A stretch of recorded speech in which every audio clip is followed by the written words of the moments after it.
तुम्ही घातला तर तुमच्या कारणामुळे घातली. निश्चित कालचा जो प्रकार झालेला आहे अतिशय चुकीचाच आहे. तो प्रकार घडायला नको होता, परंतु चूक झाली, घडून गेला. परंतु सत्य परिस्थिती सुद्धा ही सगळ्या जनतेला, माझ्या मायमौलीला कळाली पाहिजे. प्रभागाची काल पहिलीच मीटिंग होते.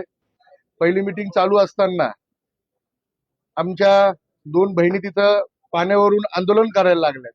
अतिशय त्यांचं चांगलं आंदोलन चालू होतं, परंतु आमचा एक मित्र बालम शिरसाट हे नवीन नगरसेवक निवडून आले आणि सभापती झालेले आहेत.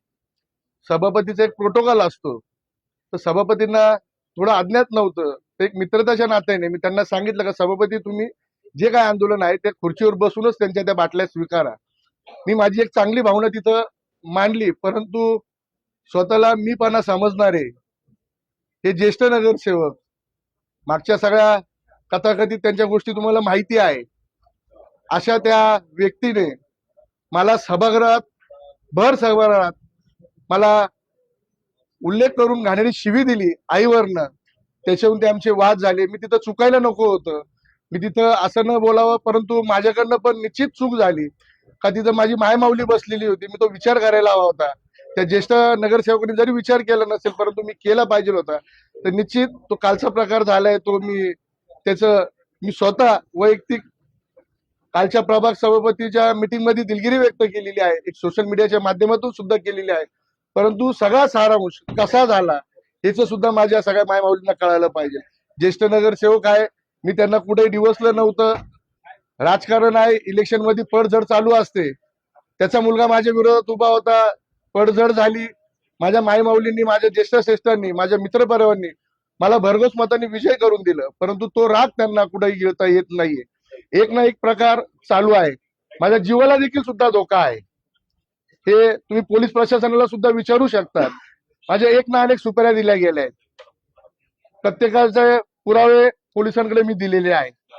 परंतु उद्या माझ्या काही जीविताला झालं, तो अतिरेकी संघटनेतला नगरसेवक आहे. तुम्ही मागच्या काळात बघितला असेल तो कोणाबरोबर नाचलेला आहे. उद्या मला काही झालं, माझ्यावर खोटे गुन्हे दाखल झाले, उद्या माझ्या जीवाला काही झालं, तर याचं सगळं जे काही सिद्ध करायचं असेल तर हा परिवार हा राहील, एवढं मी तुमच्या माध्यमातून सांगतो. आणि माझ्या मायमाऊलींची, महाराष्ट्रातल्या नाशिकच्या जनतेचे कुठं माझ्या मायमाऊलीचे मन दुखवले गेले असेल तर मी सगळ्यांची हात जोडून पुन्हा एकदा माफी मागतो. माझं म्हणणं मी तुम्हाला सगळ्यांना सांगितलं आहे. धन्यवाद. आपण गंभीर आरोप करताय, सुपारी दिली असं आपण सांगताय. निश्चित पद्धतीचे पुरावे आपल्याकडे आहे कोणी का? आणि का दिली? दिलेले आहेत, तुम्हाला मी येत्या काळात परत निश्चित सांगेल. परंतु प्रकार हा निश्चित गंभीर स्वरूपाचा आहे. कोण गुन्हेगार आहेत, कोण कसं कोणाच्या संपर्कात आहे, याचं सगळं मी तिथं सांगितलेलं आहे. परंतु राजकारणाच्या जागी ठेवलं पाहिजे. सभागृहात गेल्यानंतर सभागृहातले वाद विकासासाठी आम्ही भांडतो. वैयक्तिक कुठल्याही मी कामात, तुम्ही आता माझे आंदोलन बघितले असाल, कुठलाही सगळा प्रकार बघितला असाल, तर मी फक्त आणि फक्त विकासाच्या कामावर मी भांडतो. मी कुठलाही सत्तेत नाही, मी अपक्ष म्हणून निवडून आलेलो आहे. मी माझ्या कामांसाठी, माझ्या मायमाऊलींनी जे काही मला इथं निवडून पाठवलं आहे, तर त्यांच्या विकासासाठी मी इथं भांडतो. परंतु कालचं जे भांडण झालं आहे त्याच्यातही माझी कुठलीच चूक नाहीये.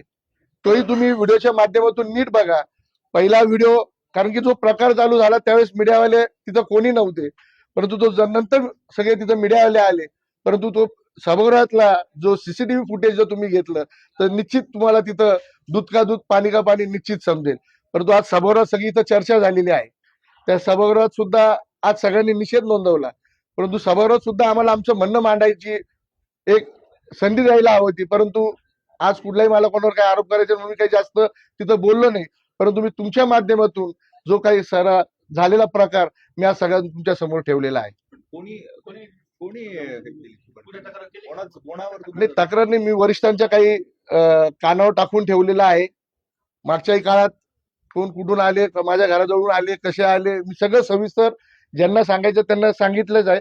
पण येत्या काळात निश्चित मी सगळ्या गोष्टी त्या तुमच्या समोर ठेवेल आणि त्याचे पुरावे तुमच्या समोर निश्चित येत्या काळात मी ठेवून देईन. तुम्ही जर म्हणता तुमच्या जीवाला धोका आहे तर निश्चित माझ्या जीवाला, पोलीस यंत्रणा निश्चित मला मदत करते. पोलीस यंत्रणा निश्चित मला, मी केलेली, मी ते अजून नाव निश्चित तुम्हाला मी सांगू शकत नाही, सगळ्यांना केलेली आहे. आजही मला देखील गिरीश भाऊंचा फोन आलेला आहे. मी गिरीश भाऊंना सुद्धा माझी जे काही म्हणणं होतं, जे काही जो कालचा प्रकार घडलेला होता तो सगळा मी त्यांना सांगितलेला आहे. भाऊंनी मलाही सुद्धा ओरडले आहेत.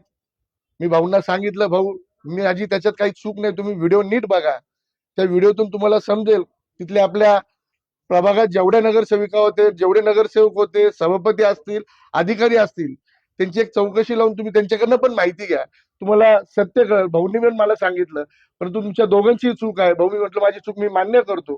मी भाऊंना सुद्धा असं जे काही माझ्या मनातल्या गोष्टी आहे मी त्यांना सांगितलेल्या आहे. थँक्यू.